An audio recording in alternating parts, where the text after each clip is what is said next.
Pô, obrigado, Fabrício, por você ter vindo aqui. Que isso, quero começar contando um pouco qual foi a relação que a gente teve no início, né? Acho que você acha que procurou a Vint por conta da Mocato, né? Só que a gente não sabia que você tinha uma outra empresa que você tinha fundado antes, que era o Chef's Club, né? Então, cara, assim, eu queria saber como é que foi fundar o Chef's Club, depois foi fundar a Mocato.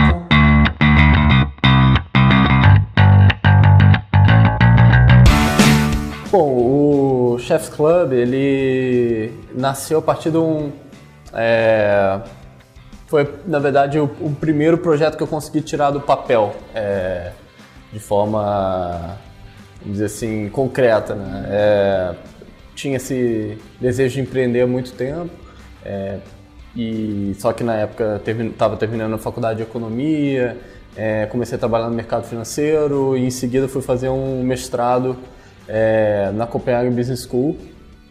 E quando eu estava lá, trabalhava na mesa de operações da Cal. Na Dinamarca. Na Dinamarca? Isso. Estava morando lá. Isso eu tinha. Isso foi 2010, eu tinha 23, 24 anos. E aí, enquanto eu estava fazendo mestrado, trabalhava na Carlsberg, aquela cervejaria, na mesa de câmbio e tal. Numa empresa que já cuidava tinha a ver com bebida, é isso? Isso. Na cervejaria Carlsberg, só que ainda na área financeira, uma vida totalmente diferente, né? E sempre com aquela ideia de, isso aqui parece legal, isso aqui também, será que isso aqui daria certo na Dinamarca, será que isso aqui daria certo no Brasil? E aí veio a ideia, na verdade, o Chef's Club, ele não reinventa nenhuma roda, né? Ele nada mais é do que American Express, Diners faziam nos anos 80, que você, por ser assinante, por ter aquele cartão de crédito, você tinha desconto em o Rewards, X restaurantes. Os programas deles, né? Exatamente. E aí, só que esse modelo, ele até durante o tempo rodou no Brasil com outras empresas e tal, esse modelo de desconto em restaurante, né, no passado. Só que ele tinha uma limitação que é a incompatibilidade entre a velocidade da informação e a realidade do restaurante. Porque o restaurante pode querer mudar o acordo, pode querer cancelar, pode querer sair do desconto. Sim. E naquela época você tinha uma revista que no máximo era enviada, semestralmente, com os descontos. E a partir do momento que você traz isso para o digital, tem um aplicativo, etc., você consegue atualizar a informação do restaurante para o cliente real time. Então, o restaurante pode informar a hora se ele quer sair na semana seguinte, ele pode mudar o acordo, pode aumentar o desconto, diminuir o desconto, aumentar o número de pessoas, etc. Então, para quem não sabe, o Chef's Club funciona dando desconto em todo o cardápio, menos bebida e sobremesa, de 30% a 50% off. Em certos horários. Então tem restaurante que vai ser de segunda a sexta para o almoço, tem restaurante que vai ser de terça a domingo para o jantar. E aí, como você tem um mix, você tem um portfólio grande hoje, você sempre tem um restaurante por perto, né? Então, alguns têm um pico de horário diferente, naquela região você sempre vai ter um restaurante por ali. Mas você montou na Dinamarca ou no Brasil? Então, aí vamos voltar. Aí vi uma empresa parecida começando na Dinamarca, e aí falei, esse negócio não tem no Brasil, parece interessante, então acho que tem que fazer umas adaptações para o mercado brasileiro e tal. Comecei a fazer o piloto, desenhar o canvas, o business plan, etc. E aí fui conversar com 2 dinamarqueses. Na verdade, primeiro com o Daniel, e aí falei, Daniel, conheci ele da faculdade, era também da área de business. E ele gostou da ideia, falei, Daniel, tô com essa ideia aqui, o que você acha? Não, parece legal e tal. Isso no meio, eu lembro exatamente, tinha cafeteria no meio do inverno e tal, nevando pra cacete. Aí a gente saiu de lá com o dever de casa. Eu termino aqui pelo menos um business plan um pouco mais completo, e o Daniel ia procurar um programador, porque até então vocês 2 caras de business, tá? A gente não sabia programar nada, não sabe até hoje. E aí ele encontrou o Morten, e aí juntamos os 3. Daqui a pouco uma amiga do Morten, a Luíse, topou fazer o design, o logo, etc. E a gente começou com a ideia, bom, vamos colocar uma landing page na Dinamarca, vamos colocar uma landing page para o Brasil e a gente também termina de entender como é que pode ser a produção desse cartão, né? Porque hoje em dia o Chef's Club tem um cartão metálico que é opcional, mas naquela época o que você recebia para mostrar que você é associado ao Chef's Club nos restaurantes era um cartão. Um cartão preto, né? Um cartão preto, metálico e tal. E aí, nesse embrulho aí, final de 2011, eu entrei em contato com o Guizo, falei, Guizo, tô com esse projeto aqui com os dinamarqueses, etc. Você conhece alguém que possa fazer o go-to-market pra gente, conversar com os restaurantes? Minha mãe já tá conversando com alguns, entrevistando e tal. Né? Minha mãe. Você falou, mãe, vai aí. Isso, eu vou ter uma lista aqui, passa lá e vê o que o dono do restaurante acha desse negócio. E aí, obviamente, naquela época tinha uma certa resistência por conta da compras coletivas, né? O compras coletivas final de 2011. Compras coletivas estava começando a cair um pouco, já tinha passado do pico. Foi mais ou menos nessa época, inclusive, que alguns deles começaram a se reinventar, né? O hotel urbano deixou de ser compras coletivo, passou a ser agência de viagem e tal. E aí o Guiz falou, pô, de repente as pessoas estão procurando, pode ser eu, o que você acha? E aí a gente começou a conversa, juntou o útil ao agradável, ele estava num momento também procurando mudar de emprego e o pai dele tinha acabado de passar por uma cirurgia do coração, então ele queria ficar um tempinho em casa também. E aí, logo que eu vim para o Brasil para o Natal, um pouco antes, um amigo nosso tinha perguntado, Fabrício, pô, legal esse projeto aí que vocês estão aqui. A gente começou a postar para as pessoas se cadastrarem. Né? Então a gente falou, pô, a gente conta para os restaurantes que a gente vai ter 5 mil assinantes quando a gente lançar. E a gente conta para os assinantes que a gente vai ter 100 restaurantes quando a gente lançar. E a gente lança lá para maio, junho. E nessa de cadastrar 5 mil pessoas, a gente não tinha investimento de mídia nenhum, né? Era só boca a boca. A gente pegava login de todos dos amigos mais próximos, né, meu irmão, etc. E aí a gente mandando inbox para a lista inteira do Facebook. Nossa! Eu bloqueei, minha conta no Facebook foi bloqueada umas 3 vezes, meu irmão também, do Guizo, todo mundo. Pegava um a um, cara. Eu sempre mudava alguma introdução, né, ou não mudava, só mudava o nome. E aí, fulano, como é que tá, não sei o que. Então, deixa eu apresentar o projeto. Blá, e aí ia pedindo pro pessoal se cadastrar. Cara, deu certo, a gente conseguiu 5 mil cadastros. Growth hacking isso, cara. Isso é growth hacking, né? Bom. Acho que naquela época não existia essa expressão. Isso é novo. E aí, enfim, a gente conseguiu fazer esse primeiro movimento de colocar na landing page, cadastrar as pessoas. E aí, pro Natal, um amigo meu mandou mensagem perguntando, vem cá, pô, legal essa ideia, esse conceito. Quem é que tá na sociedade contigo? Aí eu comentei isso com o Guizo. Eu falei, Guizo, pô, Pedrinho perguntou quem é que tá na sociedade, não sei o que. Ele falou, pô, cara, então vamos apresentar um negócio pra ele, daí a gente consegue um investidor anjo aí. Aí é verdade.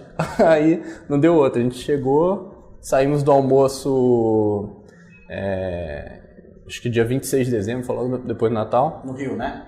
No Rio, com 200 mil apalavrados, e a gente falou, pô, então tá feito. Isso aqui vai breakivar, pronto, vamos ficar rico, o negócio tá resolvido. Obviamente, 200 mil acabou em 6 meses. Logo antes do lançamento, a gente já estava vendo que a realidade financeira era outra, precisava de um investimento maior com outros anjos, etc. Mas o negócio saiu do papel. Né? Em 11 de maio de 2012, o Chef's Club foi pro ar. Você já tinha voltado para o Brasil, né? Cara, eu fiquei indo e voltando. Nossa. Eu voltei definitivamente em 2013. Eu ficava um tempo aqui, ficava um tempo lá, até porque tinha o programador, o Morten, na Dinamarca. A gente colocou chegamos a ter uns 2 programadores com ele lá. Ah, então ele começou a escrever o código lá na Dinamarca? Lá na Dinamarca. E isso começou no Brasil? Isso. Olha que interessante. Porque no início a gente não sabia se a gente ia operar na Dinamarca ou no Brasil. Quando o Brasil começou a engrenar, o Guiz começou a botar restaurante para dentro, a gente começou a cadastrar, ter um volume de cadastro considerável, a gente falou, cara, o Brasil é um mercado muito maior, tá ganhando tração, vamos focar nisso. E aí a gente abandonou a ideia de lançar na Dinamarca também. E aí a gente ficou um tempo com operação lá, até porque lá a gente tinha escritório de graça pela universidade, tinha enfim, uma série de ajuda, benefícios, mão de obra da ESEC também, os estagiários meio de graça. E aí a gente foi tinha alguma operação por lá. E em 2013 já não fazia mais sentido, eu voltei de vez.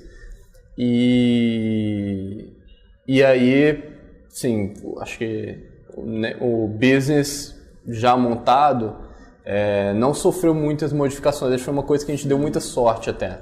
Porque acho que o produto Chef's Club, desde o início, ele era um produto... bem formatado. Bem formatado. É verdade, eu recebi o guia aqui, ele contou algumas coisas bem legais, assim, de primeiras visitas a restaurante. O cara falou, não, que isso, vocês são loucos, nunca isso vai dar certo e tal, né? Vários. E contou, inclusive, histórias de mudança de vida de garçom, cara. Tem várias histórias lá por trás que mudou a vida do garçom, como ele atende o cliente, isso que é legal. Isso foi bem legal o papo que eu tive com ele. E aí, como é que foi essa transição, assim, como eu falei com o Gui, como é que foi essa transição do Chef's Club para Mocato? Tá. E como é que você está lidando com essa transição também? Certo. Cara, eu acho que, bom, assim, chegou um momento já pouco mais, quase 2, quando tinha mais ou menos uns 2 anos de Chef's Club, ou quase isso,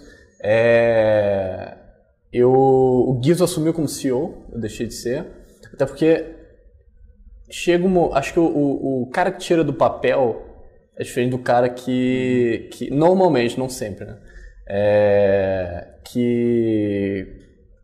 vamos dizer, bota a máquina de vendas na engrenagem e faz o que o Guizo faz muito bem. Então a gente trocou esses papéis e um pouco antes logo quando a Confrapar, que é o fundo que a gente conseguiu em 2000, que entrou com a gente no início de 2015, pouco antes deles entrarem, eu também não queria ficar num lock-in na empresa e estava mais a fim de olhar para esse mundo do café que eu já estava... Já me chamava atenção, ou de tocar outros projetos e tal, aí eu saí da operação, fiquei no conselho. Até hoje, assim, enfim, sou um conselheiro, mas... Tem uma coisa emocional também. Não, continuo com uma participação relevante lá dentro, mas acima disso, tento me policiar para não influenciar tanto na operação. Para ser uma empresa do fundador, né? Exatamente. Isso é uma coisa que muita gente tem que se preparar para fazer essa transição. Sim, tô sempre, assim, tenho muito contato com os diretores, saio para almoçar, vou para happy hour, etc. Sexta mesmo vou estar com o Guizo lá no Beer Friday, mas para ter uma governança mais profissional, né, é importante tentar diferenciar. Agora, por que café? Assim, curiosidade, você montou o Chef's Club, vamos montar um negócio de café agora, né? Tá. Primeira faísca saiu quando eu comecei a olhar para o mercado de cápsulas de café, cápsulas especificamente, vendo que não tinha um serviço de recorrência. Falei, pô, isso aqui é uma droga, todo mundo consome várias vezes por dia, e não tem uma recorrência do modelo de consumo mais prático, que é a cápsula. Sim. Pô, parece fazer sentido entregar isso no modelo de assinatura. Só que a partir disso, eu fui percebendo que o business era muito mais interessante do que isso. Tanto que a Mocato nasceu como um clube de cápsulas de café e se transformou numa empresa de café. Então a gente, lá no início, quando começamos a estudar um pouquinho, que mercado que é esse, onde é que a gente está se metendo e tal, ficou nítido que, bom, a oportunidade era muito maior do que a gente imaginou, porque isso aqui é o país onde mais consome café no mundo hoje. Naquela época não é, em 2016 passou. Sério? Em volume. É o país onde se exporta, de onde sai 40% do café do mundo. Você tem uma ideia... É um negócio absurdo também, né? Os caras têm uns cafés... Cara, Brasil, assim, em termos de café, é o país do café e a gente não sabe. Não é que a gente não sabe, poucas pessoas sabem disso. Não é uma coisa tão... Se fosse nos Estados Unidos, tinha Disney do café, não tinha todas. A gente não tinha dúvida sobre isso, mas... E aí, a gente começou a perceber, pô, tem muito café bom aqui, o café relativamente, comparado com outros países, é barato, E o mercado de café especial, né, café de qualidade, está crescendo muito, está nadando contra a maré. Então tem algo a mais aqui que só cápsula. E aí foi então que a gente conheceu o Emerson, né? Nesse início éramos eu e o Ian é um dinamarquês também. E a gente conheceu outro dinamarquês. E aí conhecemos o Emerson, que na época, no início, era um consultor lá da Casa do Barista e tal, que falou, galera, se vocês querem levar qualidade para a cápsula, vamos levar esse café fresco, tá? E aí 2 semanas depois a gente voltou com a ideia, tá bom, Emerson, então a gente vai ter o café em cápsula mais fresco do mundo. O que você acha desse slogan aí? Tá bom. Então vamos entregar para o cliente em 7 dias depois da torra. Pode ser? Isso. Ele, bom, se a gente conseguir fazer vai ser fantástico, porque frescor no café é o tempo depois da torra, não é depois que ele foi passado, né? Então se a gente conseguir entregar um café recém-torrado na cápsula para esse cliente, isso vai ser um diferencial. Vamos começar a trabalhar com essa ideia. E aí a gente lançou o café em cápsula mais fresco do mundo, eram 5 sabores, agora a gente está lançando um 6º. Tivemos N problemas com a cápsula. Primeiro a cápsula era, a gente importava, voltando um pouquinho, antes da gente lançar, antes da gente fabricar a primeira cápsula, a gente já estava vendendo. Sério? A gente falou, olha, temos o café. Vocês foram lá na produção e falou, quero fazer uma cápsula de café. Tá. A gente pensou em terceirizar. Existe uma encapsuladora aqui no Brasil, em Ribeirão Preto, existem embaladoras, etc. Só que para a gente entregar esse café fresco, a gente teria que produzir e entregar para o cliente. E aí, se a gente fosse terceirizar, teria que formar um estoque, fugir um pouco do controle, além de acabar ficando mais caro. A gente, será que a gente não consegue encapsular nós? Quais as alternativas? E a gente, existe uma máquina manual aí que encapsula. Já vi no YouTube e sei que funciona. Vamos encomendar essa máquina aí. Aí a gente, negócio de $200. Você passa numa prancheta assim, soca o café dentro, cápsula por cápsula. Depois, para selar, a gente adaptou uma prancha daquelas de silcar a camiseta. Sim. A gente adaptou uma daquela. E aí começamos a fazer os testes, né, e vimos que dava para fazer aquilo. E aí encomendamos milhares de cápsulas da China, cápsula que eu digo material plástico, né? E em cima disso continuamos os testes no Brasil. Só que a gente começou vendendo tipo um Kikante, um crowdfunding da vida, que é o Kikante, para testar, ver o que o pessoal acha desse produto. Então, quando a gente começou a vender material plástico, ainda estava na China, nem tinha chegado. Caramba, cara! E aí a gente fez 400 vendas, e aí, um pouco depois, em julho de 2015, a gente conseguiu lançar o clube de fato, né, o site e tal. E aí as cápsulas já tinham chegado, a gente começou a entregar. Só que, aí respondendo a sua pergunta, por que a gente foi na Vind, né? Nesse primeiro semestre aí de 2015, onde a gente estava definindo como é que ia ser o back-end, fazendo o site, testando as cápsulas da China e tal, a Vind nos chamou a atenção justamente por ser um gateway focado em recorrência. Eu já tinha tido problemas com outros gateways no passado pelo Chef's Club e tal, por conta da renovação automática, como é que a gente faria isso e tal, e nos chamou muita atenção. O código parecia muito bom para o programador da época, e aí a gente, acho que a empresa parece sólida, acho que existe, tem um código de fácil integração aqui, vamos embora. E aí as taxas também ajudavam. Tinha uma curiosidade, na verdade, assim, vocês foram os primeiros de cápsula, certo? Eu não lembro de ninguém fazer cápsula por assinatura antes de vocês. Né? Por assinatura, sim. Por assinatura, né? Sim. Vocês não receberam, assim, uma ofensiva do player que dominava esse negócio? Essas cápsulas aí não funcionam. Porque foi bem na quebra, não foi? Foi. Tem uma quebra de exclusividade das cápsulas, né? Não foi? Foi. Logo depois que que a gente lançou, a gente não chegou a sofrer assim, nenhuma ameaça não, mas assim, uma aproximação. O que houve, sim, foram retaliações com influenciadores que falavam sobre a Mocato, aí iam lá, pô, vocês estão falando dos caras, isso aqui. E aí a gente também, enfim, ficamos sabendo que eles conheciam a gente. Incomodou, foi bom, né? Eles sabiam que a Mocato... Mas, por outro lado, conhecemos também pessoas que passaram pela empresa e tal, e que falavam muito bem, que falavam que existia um reconhecimento da qualidade por conta desse frescor, porque o café era a partir de um processo de single origin, né, onde a gente usa atrela um produtor a cada sabor, a gente não faz blend, usa 100% café arábica especial.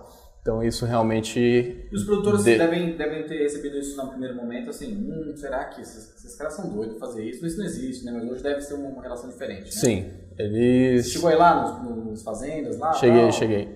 E eles, a maior parte deles quer dizer, todos são mineiros, ou se não são mineiros, moram em Minas há muito tempo, né? As fazendas quase todas são em Minas ou nas divisas.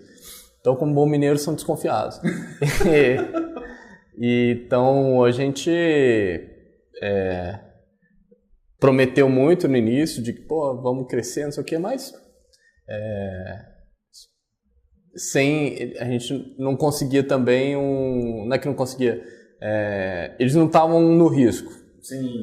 O risco deles era a nossa promessa não se cumprir, mas a gente pelo menos ganhou um voto de confiança de que eles iam entregar o café pra gente e a gente podia usar o nome deles para dizer que era, enfim, do sítio Santa Rita do seu Tarcísio, do Quito lá do Composta de Caldas. Né? Exatamente. O café tem uma história da família que cultiva o café do outro lado. Isso, aí à medida que a gente foi conseguindo crescer, ganhar clientes, aí a gente começou a botar as fotos deles, né? Isso é legal. Começar a expor mais o produtor. E hoje é justamente isso, cada sabor é atrelado a uma fazenda, um produtor, a gente não mistura, não faz blend, isso deixa que cada sabor seja muito diferente um do outro, né? Acaba, principalmente, na cápsula isso é perceptível, mas um pouco menos do que no café coado, em grãos, que agora a gente oferece também. Porque o expresso, ele assim, deixa algumas características como corpo, acidez, doçura um pouco mais em evidência, mas quando você vai para um coado, você aí consegue identificar de repente notas de fruta, de castanha, algumas coisas que no expresso fica um pouco mais difícil. O hipster de hoje não toma mais café expresso, ele só toma o coado, né? Tem até um aparato, ele tira uma mochila, tem um negócio que faz assim, né? Tem uma galera bem viciada nisso, né? Em coado mesmo, né? Esse movimento é muito legal, embora a Mocato o nosso slogan hoje é café fresco sem frescura. Justamente porque a gente entende que você consegue aproveitar o café de diversas formas, mas é importante que você faça isso do seu jeito. Né? Então, eu quero botar açúcar. Cara, bota açúcar. Se você acha que tá mais gostoso, não é um crime botar açúcar, bota açúcar. Eu gosto do café mais forte, então bota mais pó, então pega o outro sabor que tem uma intensidade maior, etc. A gente tenta, assim, levar o café especial para as pessoas que estão começando a descobrir sobre o café. E assim, agora, assim, esse bate-papo que a gente faz aqui, a gente sempre entra na história do empreendedor e tal, mas você tem um business hoje que é um business recorrente, que na verdade tem uma característica muito mais de compra recorrente do que simplesmente assinatura. O cara quer consumir café sempre, né? Isso. Então é uma compra recorrente que ele faz. E você criou um modelo de assinatura para vender cápsula e hoje também tem cola. Qual que é o seu maior desafio hoje como empreendedor, à frente da Mocato, que é um business recorrente e tal, de assinatura? O maior desafio hoje é Vamos lá, a gente tem dois grandes desafios. O primeiro que é um desafio de produto, a gente precisa levar mais 1 ou 2 sabores de café forte para o mercado, né, a gente começou os testes agora com uma fazenda que apresenta mais corpo. Café forte, você fala o café mais encorpado, é isso mesmo?